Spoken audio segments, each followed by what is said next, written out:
Dans cette vidéo, nous allons examiner ensemble l'ergonomie d'Iris, les différentes fonctionnalités qui apparaissent sur la page. Tout d'abord, ce qu'on peut noter en haut de la page, ici vous avez un exemple de page Iris, c'est le titre du cours, le titre de la page, qui commence par le code UE, le code d'identification du cours, qui vous sera utile notamment pour la saisie des notes dans un deuxième temps. Ce qu'on remarque en dessous, c'est très important, c'est cette icône œil rouge, qui est en fait l'icône d'accès à la page. Par défaut, les pages Iris ne sont pas accessibles aux étudiants, c'est à vous, dès que vous le souhaitez, d'ouvrir l'accès aux étudiants en cliquant sur ce gros bouton, qui devient vert pour indiquer que l'accès est désormais possible. Ce qu'on remarque par ailleurs, c'est important, c'est le mode édition qu'on peut activer avec le bouton en haut à droite. Ce mode édition, c'est celui qui est indispensable pour pouvoir apporter toute modification à la page. Que ce soit créer des sections, déplacer des sections, rajouter des contenus, etc. Toutes ces interactions avec la page doivent passer par le mode édition qui s'active et se désactive avec le bouton qui est en haut à droite. Vous remarquez en dessous différentes sections intitulées ici par défaut Généralité, Topic 1, Topic 2, etc. que vous retrouvez également dans le menu de navigation ici à gauche, qui est plutôt une nouveauté de Moodle 4. Ces différentes sections, on va pouvoir en rajouter, on va pouvoir en supprimer. On peut également, évidemment, modifier leur titre. Je vais le faire tout de suite pour celle-ci. J'appuie sur l'icône petit crayon et je renomme ma section et j'appuie surtout sur Entrée pour terminer, sinon le titre ne sera pas validé. Ces sections, je peux également les supprimer, en ajouter ou les masquer, également les déplacer. Pour rajouter une section, c'est très simple, il suffit de se rendre au bas de la page où vous trouverez un bouton Ajouter une section.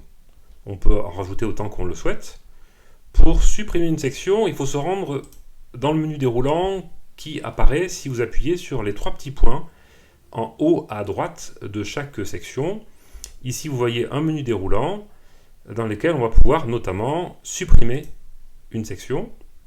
On peut aussi cacher une section, ce qui est utile si vous chargez à l'avance des contenus que vous voulez faire apparaître au fur et à mesure de la progression du cours. Pour ce faire, toujours le menu déroulant avec les trois petits points sur chaque section. Et ici, on va appuyer sur Cacher. Ici, cette section, elle est visible pour vous, côté enseignant, mais les étudiants ne voient pas encore cette section-là. Vous voyez, il est indiqué Caché pour les étudiants. Et dès que je le souhaite, je rends visible cette section avec tous les contenus qu'il contient. On peut ensuite déplacer des sections. Pour ce faire, vous pouvez tout simplement, du moment où vous avez des sections qui ne sont pas très longues, simplement vous en saisir. Vous voyez que ici, la souris se transforme en croix qui permettent de déplacer par cliquer et glisser une section à l'intérieur de la page. Ici, je viens d'inverser ma section Topic 2 avec ma section Topic 3. Je peux également utiliser, si j'ai des sections qui sont un peu plus longues, je peux utiliser également dans le menu Déplacer. Et dans ce cas-là, apparaît un menu déroulant avec l'endroit où je peux déplacer ma section. Donc je peux la déplacer après Généralité, ou après la section Histoire, ou après la section Topic 3. Donc par exemple, je peux la déplacer juste après la section Généralité. Et ma section s'est déplacée. Ce qui est très pratique, surtout si vous avez des sections avec des contenus plus fournis. Ici, on n'a absolument aucun contenu dans les sections, donc un simple clic et glisser fonctionne très bien. Pour achever le survol de cette page de cours, on peut noter également un menu bandeau en haut à gauche qui permet d'accéder à trois choses. L'icône orange permet d'accéder au tableau de bord Iris, que vous avez déjà entreaperçu si vous avez vu la vidéo Accéder à Iris.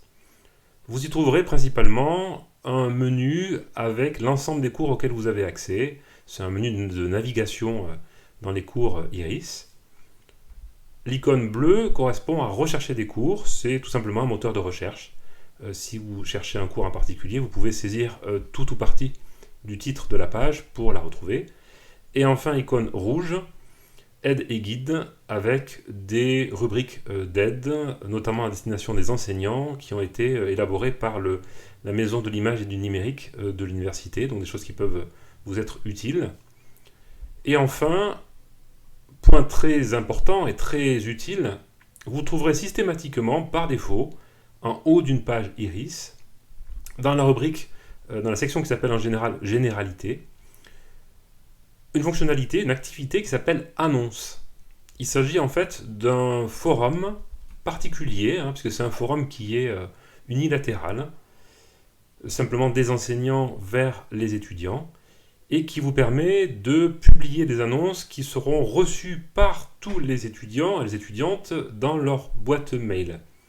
Donc ces annonces seront visibles sur la page Iris elle-même, ce qui n'est pas le plus intéressant, honnêtement, mais surtout elles sont répercutées par mail à tous les étudiants et étudiantes qui sont inscrits et inscrites sur cette page de cours.